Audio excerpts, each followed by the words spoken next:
Hello दोस्तों, इस model में मैं आपको बताऊंगा जो हमारा Realme का 14X मॉडल है। आपका डिस्प्ले ग्राफिक काम नहीं करता है तो सबसे पहले आपको करना क्या होगा, जो हमारा डिस्प्ले कनेक्टर है, ये जो सारे ट्रैक दिए हुए हैं यहाँ पे आपको एक एक करके इन पे सबसे पहले आपको रीडिंग लेना है।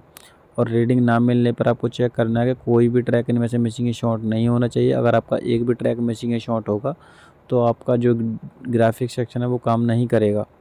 इसमें हमारी कुछ और लाइन आती है, जैसे कि ये वाली हमारी 1.8 की लाइन है ये वाली। और ये हमारी जो -5 और +5 की जो सप्लाई होती हैं, ABDD करके जो लिखा हुआ है, ये हमारे -5 और प्लस की सप्लाई होती हैं। तो ये इसकी डिस्प्ले ग्राफिक आईसी लगी हुई है, देख सकते हैं। ये वाला -5 और +5 हमारा ये यहाँ पे बनेगा।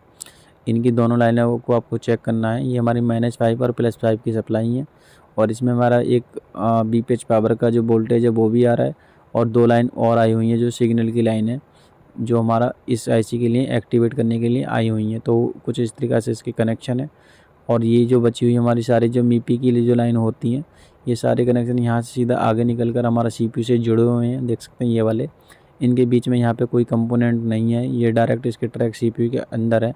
अगर इनमें से कोई एक भी ट्रैक आपका मिसिंग होगा तो आपको सीपीयू को रिवॉल्व करना होगा। और ये हमारी जो 1.8 की जो लाइन है, ये हमारा कहाँ से आ रहा है वो आपको मैं दिखाता हूँ अभी।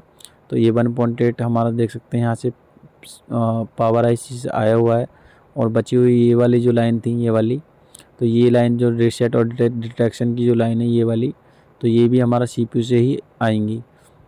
तो इनको भी आपको मैं दिखा देता हूँ। ये जो लाइन हमारे मीपी और डिटेक्शन की जो लाइन है, ये सारा ज़्यादातर हमारी जो लाइन होती है ग्राफिक्स सेक्शन की, ये हमारे सीपीयू से ही जुड़ी होती हैं। तो कुछ इस तरीक़ा से हमारा इस मॉडल में जो डिस्प्ले ग्राफिक सेक्शन है वर्क कर रहा है। और आपको कलर के अकॉर्डिंग मैच करके आपको लाइन को देख लेना है। अगर मेरे वीडियो थोड़ा फास्ट हो तो उसको देख लेना है। और ये हमारा बीपीएच पावर का जो वोल्टेज था वो जो हमारी छोटी आईसी लगी है उसके लिए। Thank you.